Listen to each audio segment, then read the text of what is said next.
asalaamaaleykum maa ngi lay nuyu bu baax a baax di nuyu ñëpp ñi nga xam ne ñu ngi ñuy seetaan à travers cette vidéo di ci jiital la population Grand Yoffoise bi nga xam ne ñoom la ñu war a dem laaj leen seeni voix ngir lu jëmale Grand Yoff kanam mais aussi di nuyu les militants et militantes du Parti démocratique sénégalais bi nga xam ne fi laa bokk ak di ci jiital aussi notre secrétaire général maître Abdoulaye Wade mais aussi di nuyu ñi ma bokkal coalition muy la grande coalition wàllu Sénégal grande coalition wàllu Sénégal nag ñi nga xam ne ñoom ñoo ko constitué bokk na ci le Parti démocratique sénégalais ak AJ/PADS bu Modou Diop Decroix ak Tekki bu Modou Lamine Diallo ñu moo ko CRD ànd ci ak Abdoul Mbaye l'ancien premier ministre ak Jotna ñooñu ñooy entité yi nga xam ne ñoom ñoo constitué la grande coalition wàllu Sénégal bi ñu taxawlee la grande coalition wàllu Sénégal def lancement bi fi nga xam ne moo nekk place du souvenir ils ont sorti une circulaire pour demander aux responsables de mettre en place les comités électoraux communaux ci loolu bi ñu jotee circulaire bi ñu ànd ak waa coalition bi daal di taxawal li nga xam ne moo nekk comité électoral bi au niveau de Grand Yoff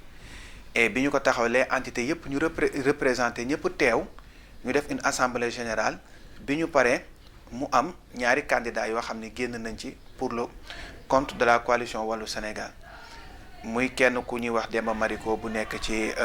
LD Debout ak Serigne Abo Mbacké Thiam bu nekk Parti démocratique sénégalais ci li nga xam ne moom la ñuy jàngaloon ci circulaire bi mooy que ni bu fekkee dafa am ay candidats yu dégagé wu au niveau communal nañ ko def ci procès verbal yónnee ko commission arbitrage bi nga xam ne mooy commission d'investiture pour ñoom ñu après ñu joxe avis ñu joxe seen avis daal di koy yónneewaat bi ñu defee loolu ñu dem yónnee ci la yàlla def j'ai été désigné candidat de la coalition wàllu Sénégal à Grand Yoff donc ñu désigné ma candidat bi fii ci nga xam ne moo nekk wàllu Grand Yoff ci élection yi ñu jëm et que ñu nekk aussi doomi Grand Yoff dëkk Grand Yoff juddoo fi màggee fi jàngee fi xam dëkk bi xam jafe-jafe yi loolu bokk na ci li tax tey ñu sóobu ci ngir laaj li nga xam ne moo nekk voix parce que man Grand Yoff fii laa jàngee defee fi sama école primaire ba jóge fi dem université je suis titulaire d'une maîtrise en droit public option management public et relations internationales jàng li nga xam ne mooy droit des collectivités territoriales nan la ñuy yoree maire yi nga xam ne mooy code bi loolu la leen may jàng aussi li ñuy wax les finances locales nan la ñuy taxawalee budget wu maire yi ak def droit de l'urbanisme plan yi nga xam ne moom la ñu war a def na leen koy defee ak aménagement territorial def naa aussi li ñuy wax les finances publiques ak marché public nan la ñuy joxee marché yi ak nan leen koy gérer ak droit foncier suuf si ñëpp xam nañ problème yi nga xam ne moom la ciy jànkoonteel ak lan la ci yoon may ak loolu ci loolu yëpp nekk na loo xam ni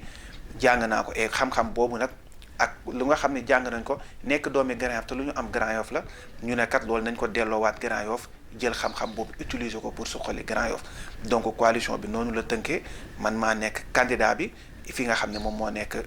Grand Yoff pour la coalition wàllu Sénégal. fii Grand Yoff. ñu 12 listes yoo xam ni ñu ngi biir Grand Yoff mais ce qui est bizarre dans ça mooy 12 listes yi li ci ëpp Benno Bokk Yaakaar lañ jóge 8 yi Benno Bokk Yaakaar lañ jóge et 6 yi APR lañ bokk donc loolu c'est un constat boo xam ne am na fii biir Grand Yoff par rapport ak 12 listes yi nga xam ne ñoom ñoo fi nekk li ci 8 yi daal ñu ngi jóge ci Benno Bokk Yaakaar te ci biir 8 yooyu 6 yi APR lañ nekkoon kenn ku ci nekk yu génn après le choix daal di dem defi ji seen kii daal di dem defi ji seen. parce que yàlla dafa def jamono yi ñu commencé di def ay proximité di dugg ci dëkk bi di waxtaan ak ñoom pour xam lan mooy seen jàngoro ñu xool ñun lan lañ ci mën ngir def ko par rapport ak compétence yi nga xam ne moom la ñu transféré et ci loolu bëri na ci li nga xam ne mooy dellu siwaat ci waxi nit ñi mooy insécurité bi parce que ku wax Grand Yoff wax insécurité li ñu fiy dégg ci ay agression li ñu fiy dégg ci insécurité bokk na ci loo xam ni pouvoir central bi ñoom ñoo ko yore muy l'État à travers la police la gendarmerie et l'armée et mais tey ñun ñi war nañoo mën a am benn taxawaay boo xam ne en tant que maire war nañ ci jouer suñu partition par rapport ak sécurité boobu noonu dem nañ ci ba ci xalaat mettre en place des brigades yoo xam ne brigade communale lay nekk mais aussi jéem a élargir la police mais fexe ba nan la ñuy jéem a amee une gendarmerie à Grand Yoff pour jouer ci sécurité bi. am na ci loo xam ne mu ngi dikkaat ci waxu nit ñi muy assainissement te booy xool assainissement aussi waa ONAS ñoo ko gérer te ONAS autorité centrale yi la bokkul ci compétence yu ñuy transférer maire mais en tant que maire war nañoo mun a def des propositions concrètes jaf njàngat pour jébbal ko les autorités étatiques yi nga xam ne ñoom ñoo am compétence boobu pour ñu mën cee dimbali li nga xam ne loolu moo nekk waa Grand Yoff. donc insécurité bi ak assainissement bi ak chômage des jeunes bi bokk na ci li nga xam ne waa Grand Yoff bokk na ci li ñuy jooy ci ñi nga xam ne ñoom la ñuy waxanteel di dem di waxtaan ak ñoom loolu bokk na ci seen ak ku leen defaral seen gox parce que nee nañ gisuñu benn changement à Grand Yoff ni ñu ko fi bàyyi woon ñi jiitu ni ñu bàyyi woon Grand Yoff ak tey ñun nga xam ne ñoo fi nekk ba tey amul changement même chose yooyu moom moo fi nekk donc ñoom bëgg nañ ñi nga xam ne dinañ leen defaral li nga xam ne moo nekk seen gox loolu daal bokk na ci li nga xam ne dinañ koy dégg ci population Grand Yoff ci proximité yi ñuy def ak ñoom. yàlla def na ak ñi ma àndal muy la coalition Wallu Sénégal établir nañ benn programme boo xam ni moom lañ bëgg a proposer la population de Grand Yoff et lan moo tax ñu bëgg a def ko mooy li ma wax sànq dañoo nekk doomu dëkk bi xam jàngoro bi nekk ci dëkk bi xam ñu yàgg koo jooy bokk ko ak ñoom ba yàlla tey andi ñu nekk tête de liste pour dem xëccoo ci maire bi te tey loolu bokk na ci programme bi boo xam ni parce que dafa am 9 domaines de compétence yoo xam ne moom la code des collectivités territoriales transféré maire yi seen liggéey war a jëm ci loolu et loolu ñun bëgg nañ cee am benn taxawaay à travers programme bi nga xam ne moom lañ proposé waa Grand Yoff mu jëm ci wàllum santé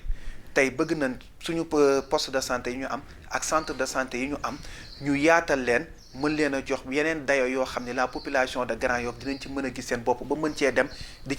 ci faju parce que tey santé dafa nekk loo xam ne lu am solo la ci gox rawatina ci réew boo mënoo wax réew te waxoo santé mënoo wax gox te waxoo santé donc bëgg nañ améliorer centre de santé yi nga xam ne am nañ fi ak poste de santé yi def leen yokk leen reconstruction def leen reconstruction mais aussi mu am entretien boo xam ne dafay jaar yoon ba ku fa dugg kat mën a nekk dans des bonnes conditions yoo xam ni di nga mën a faju ba daal di dem. am nañ aussi benn bëgg-bëgg yoo xam ne am nañ ko ci wàllum sport. mooy stade municipaux bëgg nañ ko fii à Grand Yoff parce que benn lañ fi am mu ngi nekk en construction am nañ fi ay terrain yoo xam ne tey biir Grand Yoff war nañoo mën a constituer ay stades municipaux yoo xam ne jeunesse bi dañ fa mën a def sport bi nga xam ne moom la ñu bëgg te ku wax sport wax Grand Yoff te taxawaay bi nga xam ne tey Grand Yoff am na ko ci mais aussi subventionné yi nga xam ne moo nekk les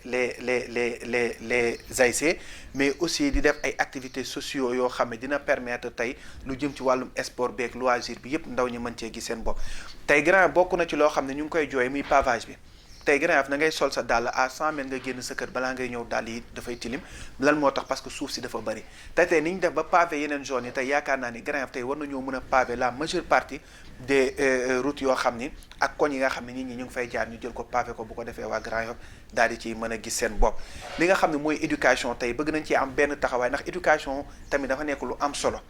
tey école élémentaire yi nga xam ne man fa laa jàngee ñi ma jiitu jàngee fa ñeneen jàngee fa école yooyu ni ñu meloon ba tey noonu la ñu mel amul benn changement et jamono dafay dox tey donc tey c'est tout à fait normal ñu mun a reconstruire école yooyu ba école yooyu nekk loo xam ne dafay nekk lu moderne ba suñu njaboot ak suñuy rakk suñuy jarbaat ak ñi nga xam ne ñoo fay jànge ak génération future bi mën a nekk dans des bonnes conditions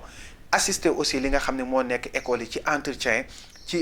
yi ci defar ak ay fournitures yoo xam ni dina permettre ñi nga xam ne am seen loxo jotu seen ginnaaw ñu mën ko def bëgg nañ aussi les étudiants de Grand Yoff yi nga xam ne ñu ngi fi nekk di fi yeewoo ñu mun leen utal ay bourses yoo xam ni ñi nga xam ne seen i waajur amuñu lu ñu fayee ñu mun a dem dans des écoles de formation en partenariat avec la mairie bu ko defee ñu mën fa dem yeggali seen jàng bëgg nañ aussi créer des centres de formation yoo xam ni dafay jël doomi Grand Yoff yi nga xam ni ñoo fi nekk di leen former dans des ci ay domaines yu bëri yoo xam ni après dañ koy mën a delloowaat ci biir commune bi li nga xam ni moo nekk aussi wàllum cadre de vie bi Grand Yoff amul cadre de vie bu mucc ayib tey bëgg nañ tey jii fi mu toll nii bu ñu yàlla dimbalee ba ñu jël mairie bi ñu mettre en place benn cadre de vie boo xam ne ku dugg biir Grand Yoff gis ko rek xam ne fii kat dëkkuwaay la tey neex naa dëkkuwee te loolu bare boole nañ ci li nga xam ne mooy njëmbat ay garab bëgg nañ ay garab ci grande route yëpp yi nga xam ni dañ fay jaar wala ñu fay nekk ñu def fa li nga xam ne loolu moo nekk ay garab fexe ba am ay jardin public yoo xam ni population bi dañ ciy mën a gis seen bopp mu doon ni la population de Grand Yoff ni mu toll nii amuñu gendarmerie amuñu sapeur pompier dañ koy dem di ko jéggaani ci feneen et ñu ngi yor benn bassin boo xam ne mu ngi nekk fii au niveau de la zone de captage bassin bi nañ ko ubbi bàyyi ko noonu defuñu ci dara te tey war nañoo mën a lal ay pexe ba fermer li nga xam ne moom moo nekk bassin boobu ba mën a tabax ci kawam ndax boo demee dans les pays européens ni ngay gis ci ay géej ñu fay def ay pont wala di fa tabax leen tey bassin boobu espace boobu ngan ni mu rëyee tey mun nañ koo tabax tey ba mën a tabax ci kawam lenn loo xam ne dina mën a delloo biir Grand Yoff parce que zone bu mel ni zone de captage mu nekk loo xam ne nekk ci biir Grand Yoff ñu dagg ko def ko lépp ay kër te amul benn infrastructure boo xam ni tabax nañ ko fa ci biir Grand Yoff donc loolu dafa nekk loo xam ni jaaduwul tax na ñu ne tey bëgg nañ bu ñu yàlla mayee ñu jël maire bi ñu mën a jël li nga xam ne mooy nekk bassin boobu noonu daal di koy yaatal kii ko fermer ko ba mën a tabax ci kawam affaire yu bëri mën ma faa nekk ba Grand Yoff daal di fay gis seen bopp bëgg nañ aussi def aménagement yaatal mbedd yi tabax aussi ay centre commercial parce que Grand Yoff nu mu toll tey ñu am fi ay marché yoo xam ni ay marché yu mag lañ mais amuñu benn centre commercial ci biir Grand Yoff bëgg nañ tabax centre commercial yoo xam ne yu mag ci biir Grand Yoff lay nekk ba ñi nga xam ne ñoom ñoo ci nekk suñu yaay yeeg suñu papa yi nekk ci marché yi di daan doole ñu mën a nekk ci condition yoo xam ne daf leen di permettre ñu mën a liggéey bu mucc ayib ba am li nga xam ne loolu lañ war a mën a yóbbu kër ga donc c'est un programme vaste ak boo xam ne am nañ ko ci biir Grand Yoff ak yéene mooy joxaat Grand Yoff beneen image beneen gis-gis par rapport ak li ko yeneen population yi di gisee mooy Grand Yoff dëkk boo xam ni la insécurité ak insalubrité bi aussi ni mu bëree biir Grand Yoff loolu tam bëgg nañ koy xeex ba xam ni dinañ am benn dëkk boo xam ne dëkk bu set lay doon mooy faire ay li ñuy wax naan chaque week-end wala lenn ñu dem ci benn gox def fa ay setal daal di fay jëmbat ay garab daal di koy defar ba mu mucc ayib boo xam ni ak la gestion des déchets xool nañ leen koy yéefa ba Grand Yoff nekk gox boo xam ni commune bu gën a set ci biir Dakar bokk na suñu objectif ba joxewaat Grand Yoff beneen image boo xam ne dina permettre la population de Grand Yoff mais aussi au-delà ñi dëkkul bi Grand Yoff xam ne kat Grand Yoff il y a eu un changement te loolu bokk na suñuy mébét ay d'autres choses yoo xam ne dinañ ko tënk dans un document jébbal ko li nga xam ne moo nekk la population de Grand Yoff bu fekkee loolu doy na leen ngir au soir du 23 janvier ñu mun ñoo teg ci bopp maire bi. jamono ji actualité bi ñu ngi. président Abdoulaye Wade doon wax. Je ne marcherai pas sur des cadavres pour accéder au palais dafa am loo xam ne nguur jaru ko dara jaru ko parce que violence nekkul loo xam ne kenn daf koy rafetlu maa ngi saluer aussi initiative bi nga xam ne moom la cadre unitaire bi am parce que mbir il vaut mieux vaut prévenir que de guérir tey ñu ngi jëm ci ay élections te xam nañ ni à chaque fois ñuy dem ci élection dina bëri ay tensions ñu ne dañu waxtaan ak acteurs yi. bu ko defee ñu signé ay charte yoo xam ne day permettre du ñu dem ci violence loolu tamit dañu koy rafetlu bu baax a baax parce que la violence réglé wul dara mais aussi ñi nga xam ne ñooy état parce que c'est l'état qui a le monopole de la violence mais état boobu noonu tey aussi moom moo am pour aar suñu kaaraange moom moo am pour li nga xam ne moo nekk suñu sécurité et que état boobu ki ko jiite dafa nekk dans un parti politique muy Benno Bokk Yaakaar muy APR bokk ci Benno Bokk Yaakaar war a dem ci élection mais tey moom warta taxawee en tant que président APR wala ku bokk ci parti politique dafa war a taxawee comme un président de la République boo xam ne ñëpp la njaboote ba mettre ñëpp dans des dispositions yoo xam ni dina permettre élection yi mën a am ci jàmm parce que pour élection yi mën a am ci jàmm ngir réew mi nekk stable ci moom moo war a njëkk a sàkk loolu mi président de la République parce que bu réew mi nekkee bu stable bu jàmm amee ci réew mi loolu njëriñam la donc moom warul def lenn loo xam ni day andi violence ci biir dëkk bi parce que ñun ñi nga xam ne ñoo nekk ci opposition bëgguñu violence parce que violence bi du kenn koo xam ne bëgg nañ ko tey woowuñu nit ñi ci violence parce que élection yi ñun ñoo bokk ndey ñun ñoo bokk baay ñun ñooy daje ci ngénte yi ñooy daje ci dëj yi bu subaa ñun ñooy àndaat bu élection yi jàllee 23 janvier benn bis la mais au delà de 23 janvier am na beneen jour am na yeneen jours yu ciy tegu te yeneen jours yooyu ñun ñoo ko war a ànd ñun ñoo war a nekk donc li nga xam ne mooy jëm ci élection yi nañ ci dem ak jàmm élection jarul xuloo jarul xeex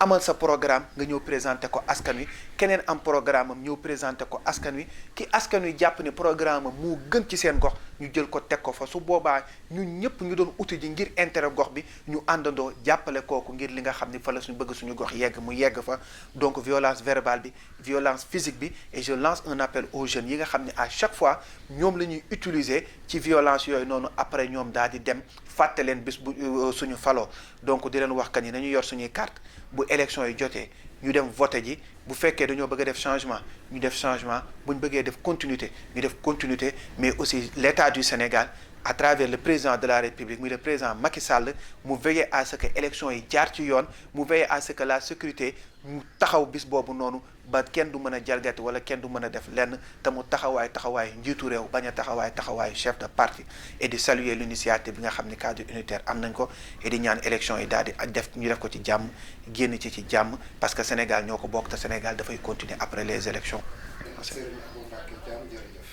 merci beaucoup merci maa ngi lay